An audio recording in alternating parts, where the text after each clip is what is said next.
Thinks of his friends laughing when he came to school dressed as a knight. He knew he was destined for something greater. This nigga's asking for Here it. it finally is.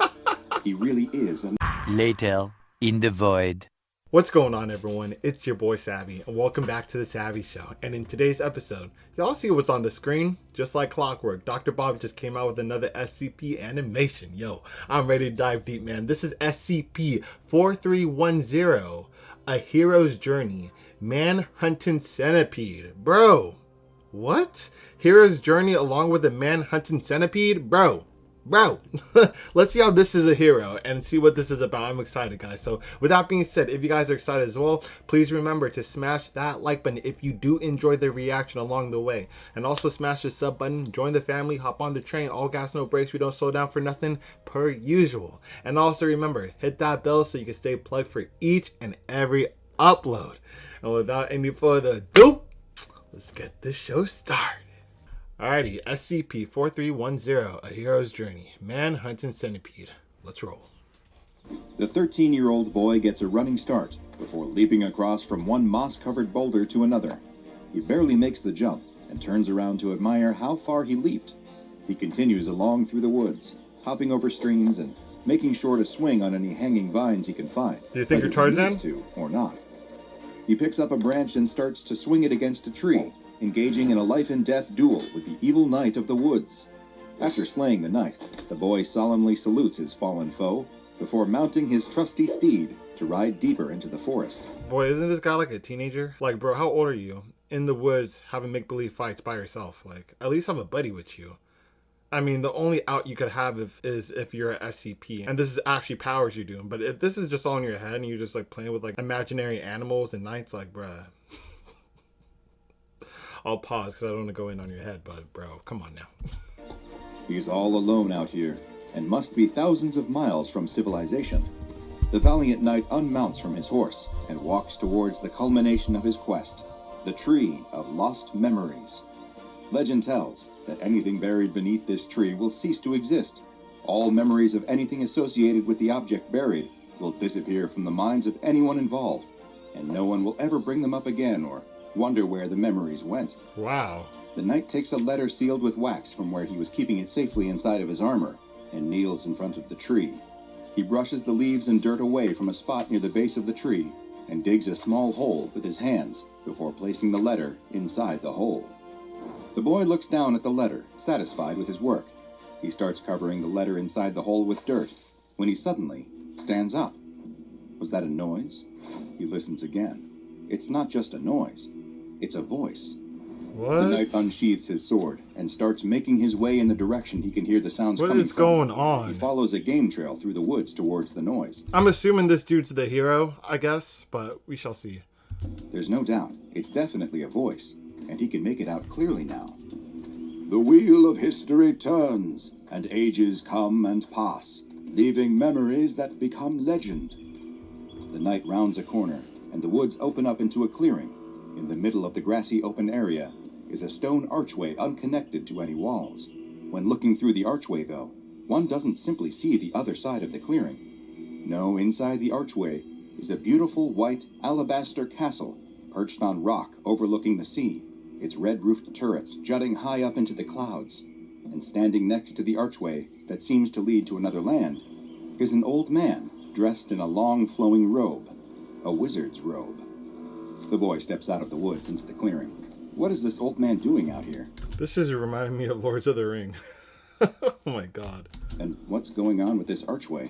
It really does look like it is showing something it shouldn't be able to. Legends fade to myth, and even myth is long forgotten when the age that gave it birth comes again. Are you talking to me? The boy asks. Venture forth and face your true calling, the wizard responds. You are the one that has been prophesied, but have you what it takes to enter this land of adventure? The boy looks around. There's no one else here. This old man must be speaking to him, right? The boy tosses his stick to the ground and steps closer to the old man in the archway. He can see now that the surface of the archway appears to be shimmering, as if it were a vertical surface of water. Only the truest of hearts may enter the magical archway. What? But for the fair and brave, a great quest awaits. A request? For me? The boy asks. But again, the old man doesn't respond. He doesn't seem to be looking at him either. Yeah. Is this wise old man in the woods blind? Is that a hologram? Or something? Like...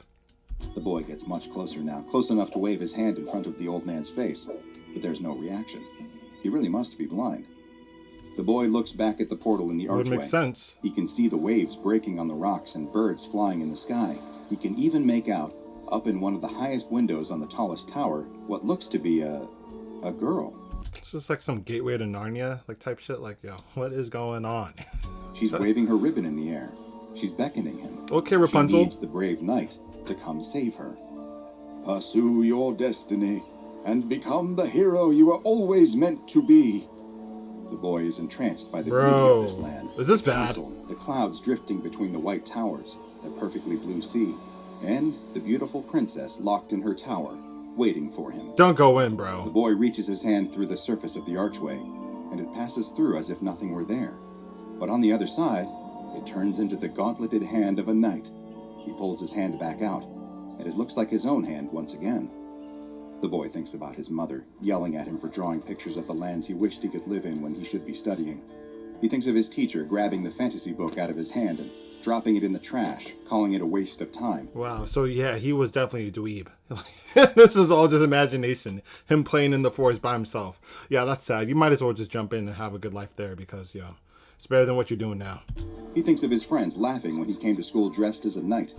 He knew he was destined for something greater. This nigga's asking And for here it. finally is. He really is a knight. Don't give him reasons to get bullied, bro. Who dresses up as a knight? I understand if it's Halloween or something, like, bro, but you really just casually dressed up as a knight for just one day and expected not to get bullied? Man. He's the hero that was prophesied. He will become a legend. He's special. There's something bad about The knight this. girds himself and steps forward into the archway. As he does, he hears the old man still talking. The wheel of history turns, and ages come and pass, leaving memories that... The boy passes through the archway, and the castle, the sea, the princess, all of them disappear in an instant. Exactly. The boy spins around, but the archway constricts, Knew it. Trap. snapping shut in a tight ball with him still inside. The old man sinks to the ground as the archway seems to rotate. The archway then also disappears into the earth as... The whole time that was a centipede.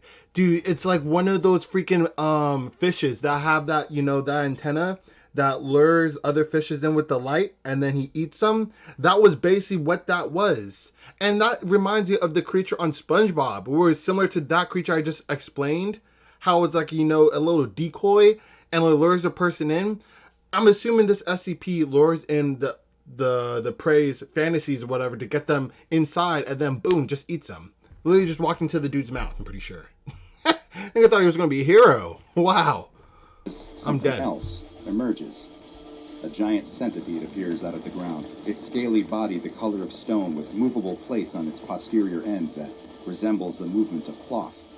The centipede opens its mouth, and there's a sound like the cry of a child before it dives down and disappears under the dirt. Have you ever thought that you were destined for something more? Do you feel You as... said it sounds like a child? Was it that kid crying within the centipede? And there's a sound like the cry of a child before it dives down and disappears under the dirt. Damn, that's heavy. Have you ever thought that you were destined for something more? Do Yeah. you feel as if the worlds described in fantasy books and that are brought to life in movies and in video games are somehow the places you actually belong?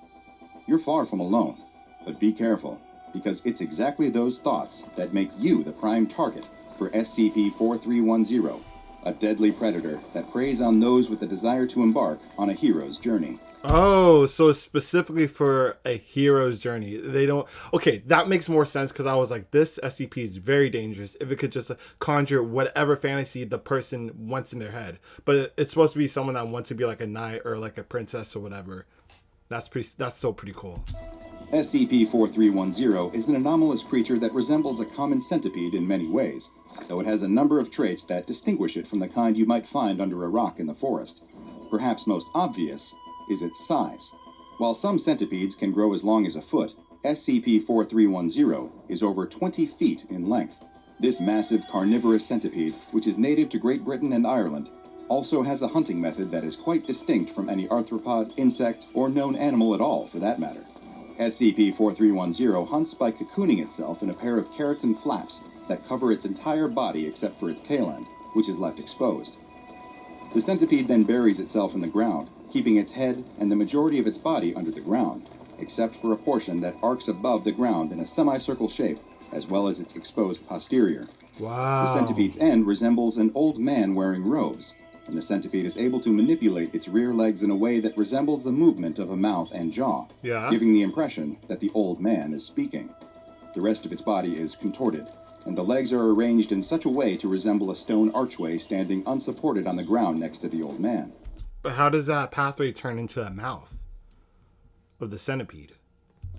Through a process that is yet to be understood by the Foundation, the centipede is able to produce a spatial anomaly in the area where its body is taking on the form of an archway.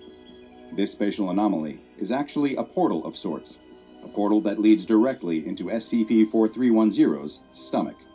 As soon as its prey enters the spatial anomaly, the centipede closes the portal.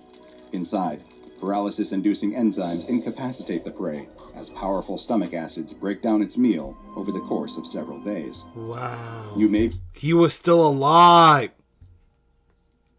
Foul. be thinking, I would never walk into an archway next to an old man in the middle of the forest. Yeah, I wouldn't. But SCP-4310 has two powerful mechanisms perfectly suited to luring its prey. First, it is capable of emitting a pheromone that induces a state of mild euphoria, while at the same time suppressing fear and encouraging curiosity. Oh. This appears to affect all warm-blooded mammals. Wow. But humans and their natural inclination towards exploration makes them especially vulnerable That's to the effects. very deadly. The second method 4310 utilizes to acquire food is producing a very unique set of sounds. These sounds, which are made by rubbing together portions inside of its tail segment, resemble English speech, and are almost always phrases that describe quests, prophecies, and heroic deeds that can only be undertaken by journeying into the archway. SCP-4310 calls can last for as long as 3 minutes before they begin to repeat the series of heroic phrases, and each instance of SCP-4310 appears to have its own unique set of calls to embark on adventure, but with all encouraging entrance into the archway. It is unknown just how SCP-4310 learns these phrases, since, other than this advanced hunting technique, no instance of the anomalous creature has shown intelligence levels above that of an ordinary centipede. Wow.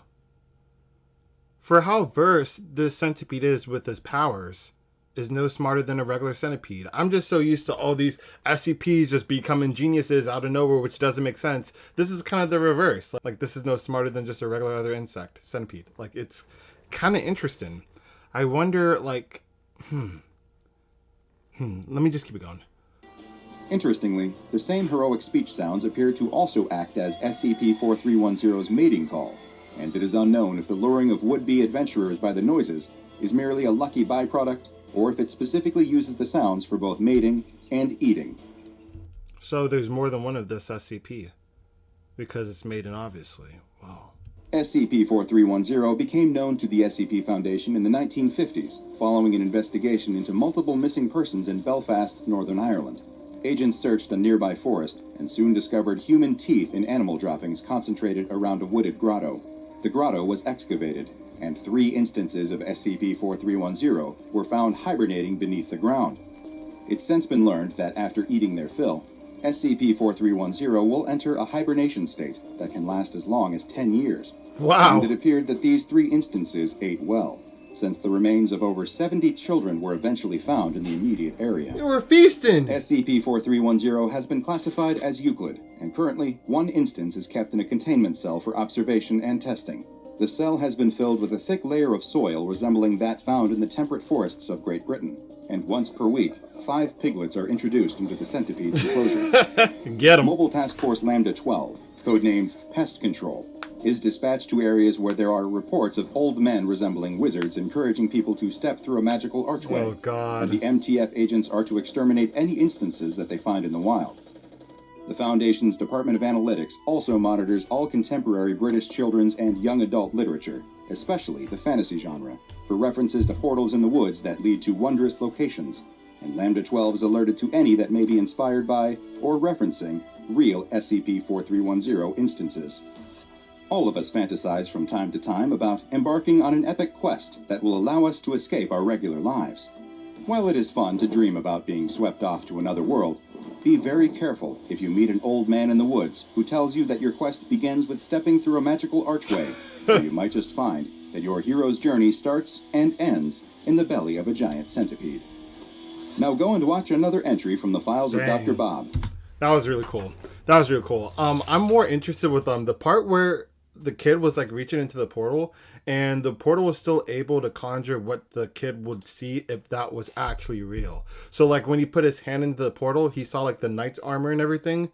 Like that's pretty like convoluted to actually like have that. It's one thing to just have a portal and have that as like a mirage, and then when you're in it, okay, you're in the stomach, boom, you're dead. But for it to actually change what the person's actually seen on the actual person's hand itself, that is not part of the portal, that was impressive. Let me know what you guys thought about this SCP in the comment section below. If you guys liked it, if you guys didn't, I really want to hear your guys' feedback. And also remember, smash that like button if you did enjoy it, and also hit that bell and stay plugged for each and every upload.